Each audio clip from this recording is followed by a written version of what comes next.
What's going on, guys? Jacob over here, coming to you with my reactions to Packers versus Eagles.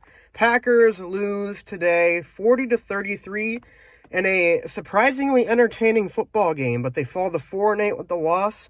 And I have three big takeaways from this game. Number one, Joe Barry needs to be gone tomorrow.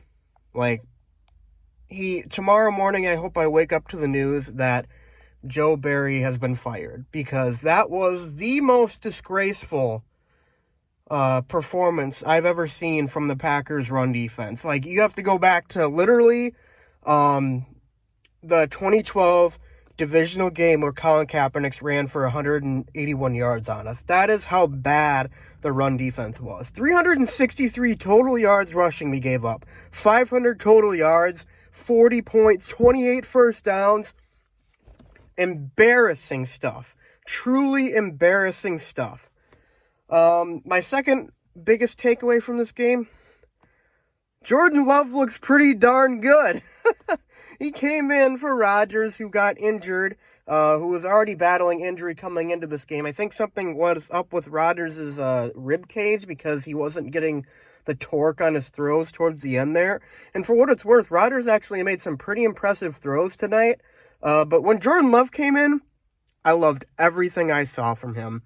Everything from the zip on his throws, the confidence in which he stayed in the pocket, the way that he was able to escape the pocket at times and kept his eyes downfield.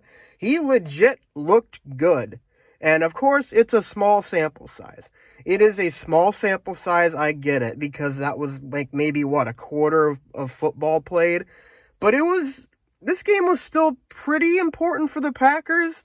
The Packers weren't totally out of the playoff picture coming into this. So this was legit. The Eagles were trying to win this, obviously. They're fighting for the number one seed. The Packers are fighting for their playoff hopes. This wasn't some throwaway bullshit game. This was the real deal for Jordan Love. And he came in against one of the best defenses in the league.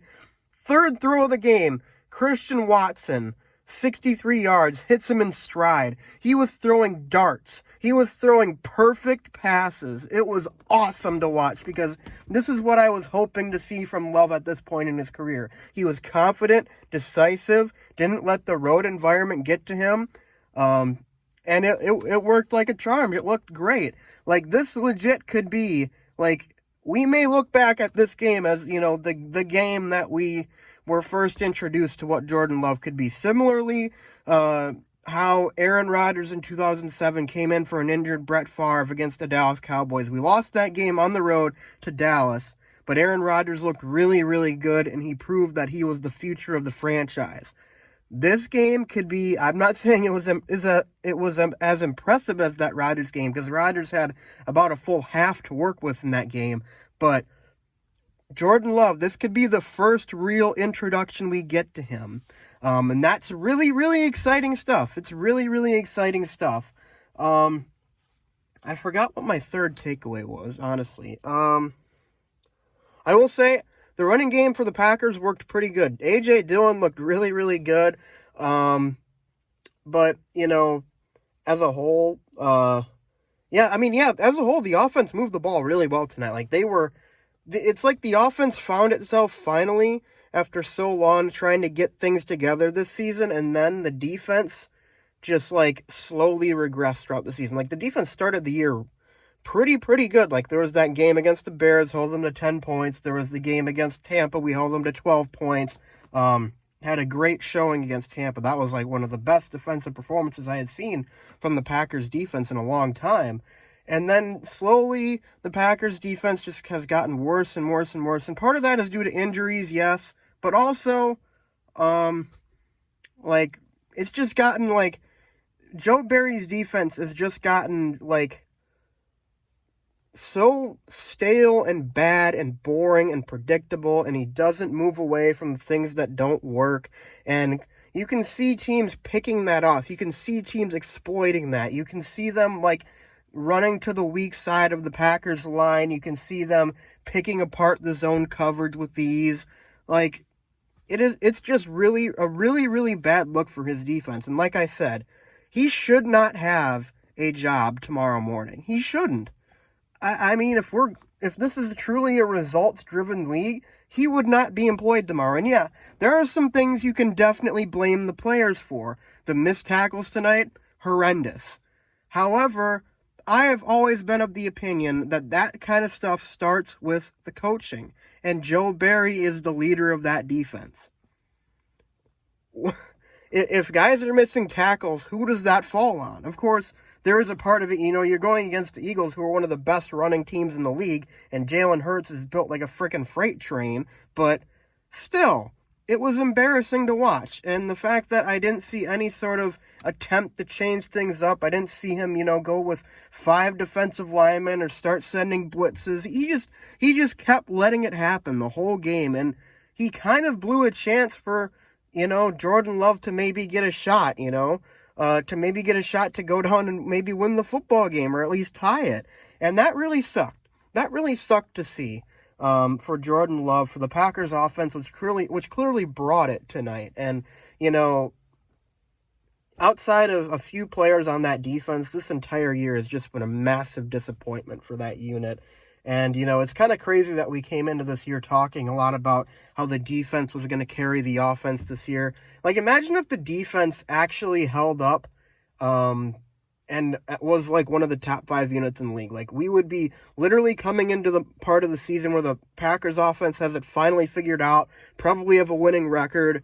Defense has been great as always, and we'd be gearing up for a postseason run. But instead, the defense is just lifeless, and the offense is over there like, saying, hey, we figured our end out. What's going on? But that's just the way the NFL is. And defenses especially are just so unpredictable year after year. Like, rarely do you get a defense that's, like, supremely dominant for, like, a 3 to 5 year stretch. Like, we have the Broncos in the mid-2010s, the Seahawks in the early 2010s. Since then, I guess the Rams have had a really good defense for the better part of the last few years. Even this year, though, they haven't been that great. But really, defenses, they come and go, and it's very unpredictable. So I get it, but also being billed as high as they were this year. And I mean, you had people saying things like, this defense is going to take the Packers to the Super Bowl. And I bought into all of that. I bought into all of it because on paper, this defense looked great. They had a lot of great playmakers. And yeah, they got bit by the injury bug a bit. Rashawn Gary lost for the season, obviously a severe blow, but still, like, there's no excuse for this defense to be as bad as they are with the personnel they have. So, to me, that falls on Joe Barry, and, yeah, shouldn't be employed tomorrow. But, hey, the Packers improved their draft position. They lost a game. They went to 4-8, and honestly, at this point in the season, I already knew the Packers weren't going to make the playoffs. Even watching the Cowboys game that we won a few weeks back, after we won that, I was still thinking, yeah, this team's still probably not going to make the playoffs, but it was nice to get a win like that. Similarly, it was nice to see Jordan Love play really, really well and see the offense firing on all cylinders tonight. And a random kind of thought here, though, if Aaron Rodgers goes on IR and there's no hope of the playoffs at this point, that might be the last time we see Aaron Rodgers play football for the Green Bay Packers. So, kind of a sobering reality, honestly. And that's, it was bound to happen at some point. Rarely does a quarterback get a ceremonious send-off as good as, Peyton Manning or John Elway or whatever. But it was bound to happen at some point. And this might have been it for Aaron Rodgers. And honestly, the way Jordan Love looked tonight, I guess we'd have to evaluate how he does with the remaining time he gets this season, but I would not be opposed to the Packers moving on from Aaron Rodgers. I wouldn't. Love what he's done for the franchise, one of the greats to ever play it, but hey, when it's time, and who knows. So, anyways, guys, that's all I got to say in this video. Be sure to like and subscribe, though. I'd love to hear your guys' thoughts in the comment section below as well, so be sure to do that, and as always, I'll see you guys next time. Go Pack, go.